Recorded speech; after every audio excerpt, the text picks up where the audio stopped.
It was a balmy Friday evening in Charleston, South Carolina, and Crescendo, a sophisticated restaurant known for its exquisite cuisine and ambience, was in full swing. Soft jazz melodies floated through the air, mixing with the hum of conversation, the clinking of glasses, and the rhythmic footsteps of servers. Among the staff was Tamara Johnson, a 26-year-old waitress with quiet grace and a spark in her eyes. She moved seamlessly between tables, carrying trays laden with delicacies. To most patrons, Tamara was just a competent server, a fixture of the restaurant's elegance.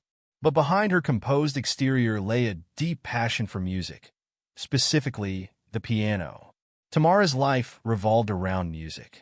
Growing up in a modest home in Savannah, Georgia, she had found solace and expression in the old, upright piano her grandmother had given her.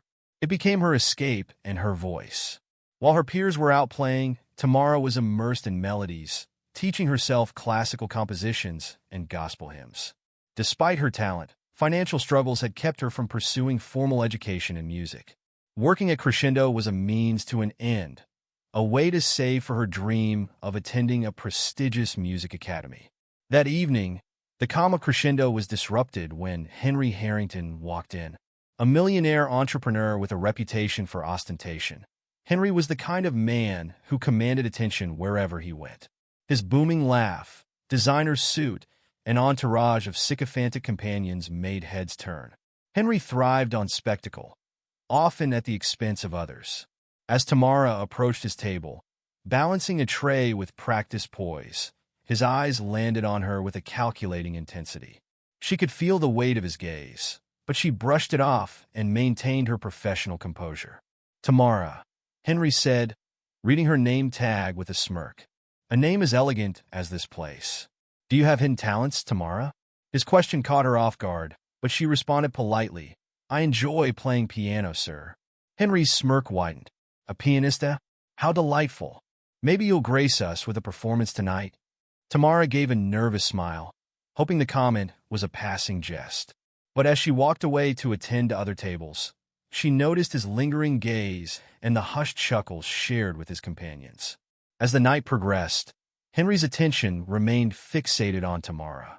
Between recounting tales of his success and making thinly veiled jabs about people who lacked ambition, he called out to her again.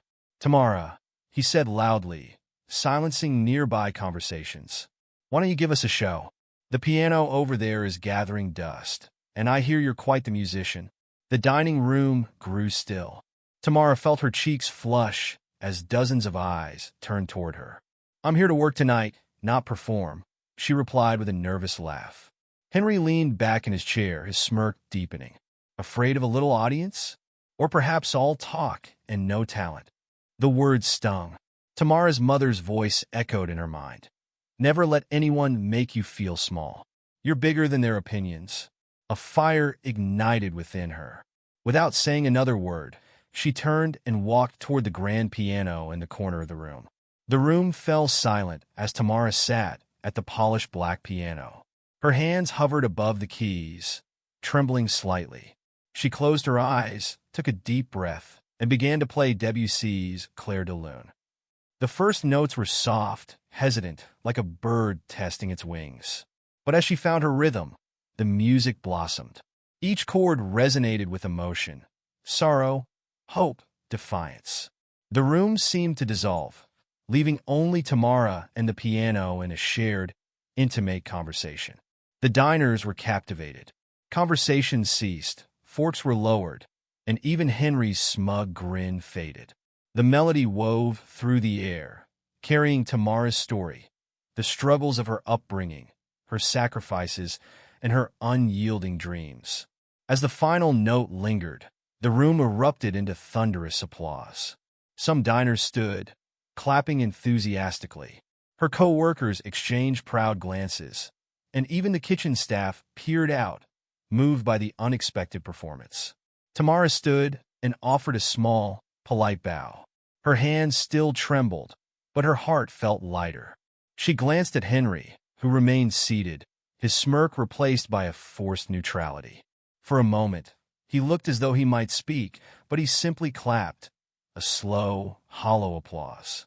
"You've got talent," he said, his voice lacking its usual confidence. "I'll give you that."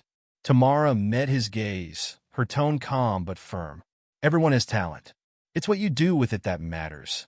The subtle rebuke was met with murmurs of approval from the diners. Henry shifted uncomfortably, his entourage avoiding eye contact. As the night wore on, patrons stopped Tamara to commend her performance. "That was incredible," an older woman said. "You have a gift. Don't let anyone dim your light." Back at Henry's table, the dynamic had shifted. The once lively group was subdued, their laughter replaced by awkward silences. When Tamara returned with their check, Henry avoided her gaze. "Thank you for the music," he muttered begrudgingly. Tamara smiled faintly. "Thank you for listening." That night, as Tamara walked home, she felt a renewed sense of purpose.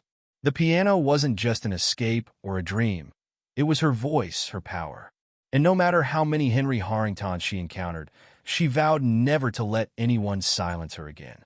Little did she know, one of the diners had recorded her performance and posted it online. By morning, the video would go viral, opening doors Tamara had only dared to dream of.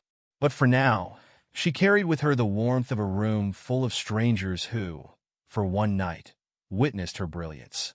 In a single evening, Tamara reminded everyone at Crescendo, and herself, that true power lies in authenticity and the courage to rise above ridicule.